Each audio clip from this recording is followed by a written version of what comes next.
మనం చూసినట్లయితే సౌలు రాజుగా ఇశ్రాయేల్ ప్రజల్ని ఏల్తా ఉన్నాడు. ఇశ్రాయేల్ ప్రజల్ని సౌలు ఏలుబడి చేస్తా ఉన్నాడు.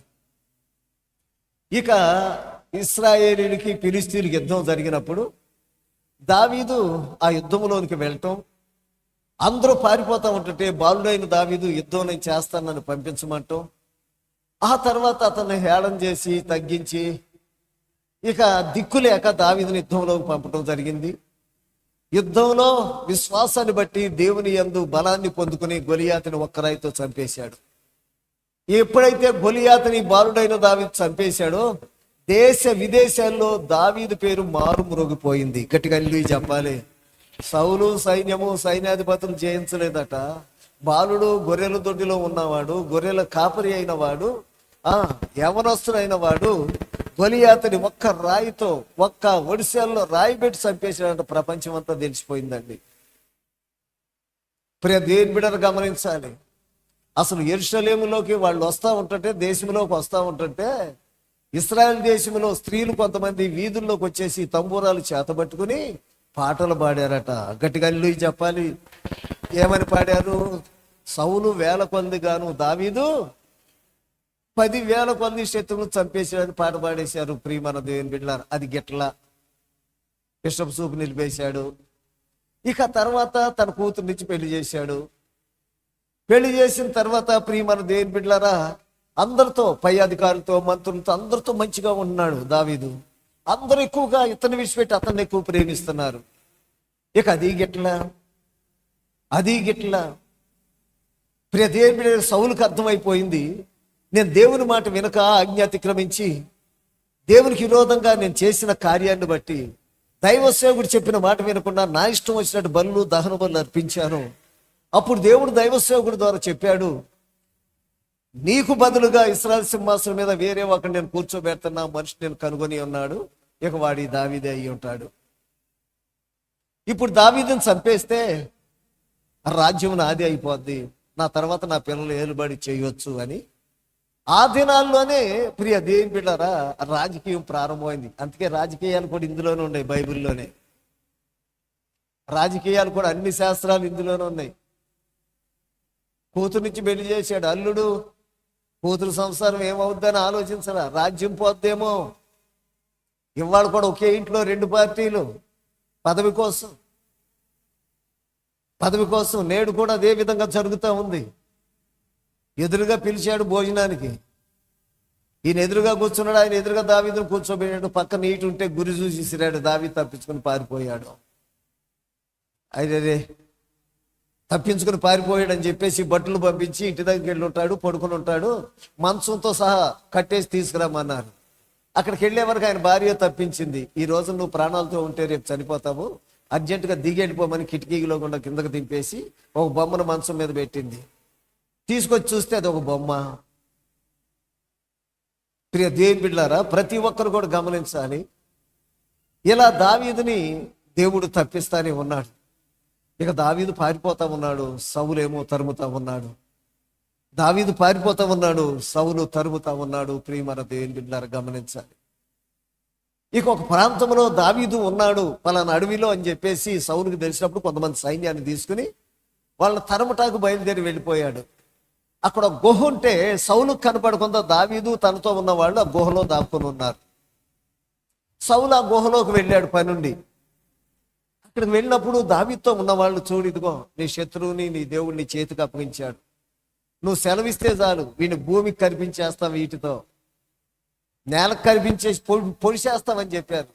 మీకు నాకు సంబంధం ఏముంది? దేవుని చేత అభిషేకించబడిన వాడిని నేను చంపను. గట్టిగా హల్లెలూయా చెప్పాలి. దేవుడు అభిషేకించి అతను రాజుగా నియమించాడు కనుక వాడిని చంపను, దేవుడే చూసుకుంటాడని చెప్పేసి అతను పై వస్త్రాన్ని కోద్దామని చెప్పేసి అతను పై వస్త్రాన్ని కొంచెం కోసుకుని ప్రియ దేవుని బిడ్డ ఉన్నారు.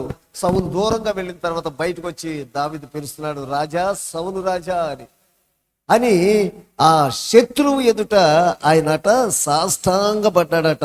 చదవండి సమూయేలు 1 గ్రంథం 24:1-8 చూడండి.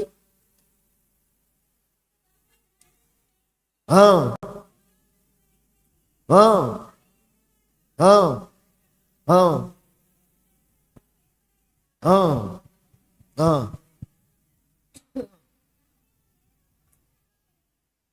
దావీదు ఏం చేశాడు సౌలు ఎదుట? సాష్టాంగపడి. సౌలు ఎవరు?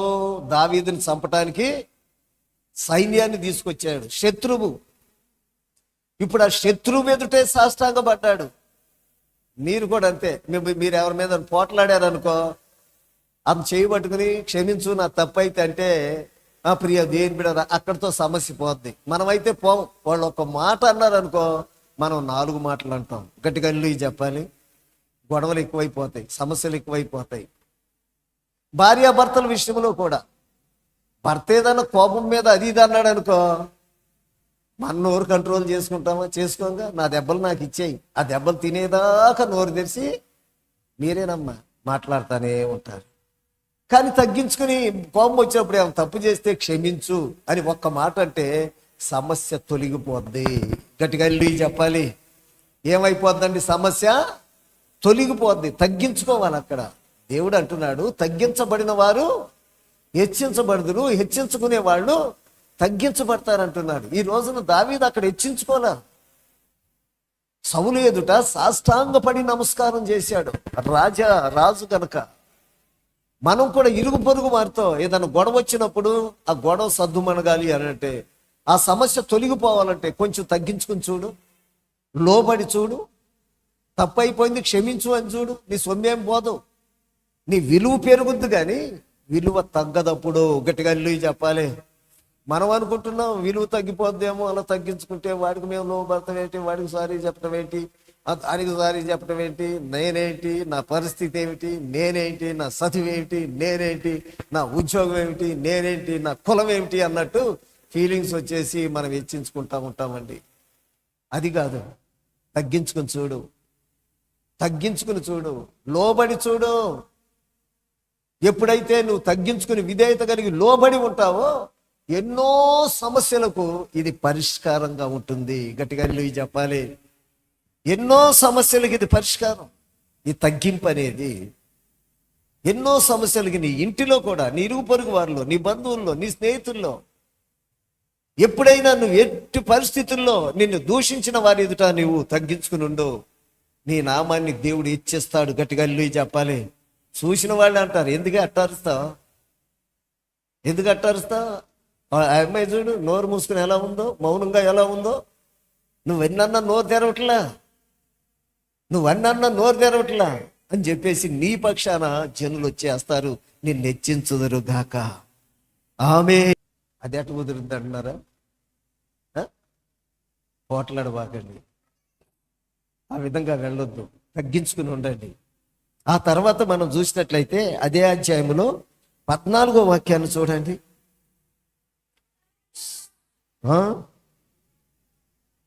ఇశ్రాయేలు రాజు ఎవరిని పట్టుకొనా బయలుదేరి వచ్చి ఉన్నాడు. ఏ పాటి వాడిని తరుముచున్నాడు? ఎవరినే? చచ్చిన కుక్కను కదా, మిన్నల్లిని కదా. చూడండి ఇక్కడ ఇశ్రాయేలు రాజు, నువ్వు ఇశ్రాయేలుకి రాజువి, నువ్వు తరిమేది ఎవరిని? చచ్చిన కుక్కని, మిన్నల్లిని. మిన్నల్లి అని చిన్నగా ఉండదు, అప్పుడప్పుడు మన కళ్ళకు వచ్చేస్తాం. ప్రియ దేవుని బిడ్డలారా, ప్రతి ఒక్కరు గమనించాలి. ఇక్కడ ఇశ్రాయేలు రాజు నీవు, నన్ను తరుముతున్నావేమని ఆయన తగ్గించుకున్నాడట. గట్టిగా ఒకసారి అల్లు చెప్పు. ఎంతవరకు అంటే చచ్చినా కుక్కలని తరుముతున్నావా నీవు అని అంటా ఉన్నాడు. చచ్చిన కుక్క మొరుగుద్దా? చెప్పాలి. మనం అటు వెళ్తుంటే మన మీద బహు బహు అనుకుంటూ వచ్చేస్తుందా? వస్తుందా రాదా? మరి చెప్పరే, ఎందుకంటే అది చచ్చి ఉంది. అదేవిధంగా నేను అలాంటి కుక్కనే, చచ్చిన కుక్కనే. నీ మీదకి రాను, నీ మీద పోట్లాడను, నీ మీద అరవను, నీ మీదకి యుద్ధానికి రాను. నన్ను ఎందుకు తరుపుతున్నావు? నువ్వు రాజువి, నేనెక్కడ మిన్నల్లిని, చిన్న నల్లిని నేను అని తను ప్రియ దేవుని బిడ్డను అక్కడ తగ్గించుకోవటం మనం చూస్తా ఉన్నాం. మరి దావీదు పోట్లాడలేడా? సమయం వచ్చింది కనుక చంపలేడా? అన్నీ ఉన్నాయి, బలం ఉంది, శక్తి ఉంది. సౌలు జయించలేని గొలియాతుని దావీదు జయించాడు. ఎన్నో మార్లు యుద్ధానికి వెళ్ళి సౌలు రాకపోయినా దేశానికి జయాన్ని కలగజేశాడు శత్రువుల పైన. అలాంటి బలవంతుడైన వాడు ఇక్కడ తగ్గించుకుంటున్నాడు రాజు ఎదుట. చచ్చిన కుక్కన మిన్నల్లినా అని. మన జీవితాల్లో మనం కూడా ప్రియ దేవుని బిడ్డ ఎంత ఎదిగినా అంత ఒదిగి ఉండాలట. హల్లెలూయా.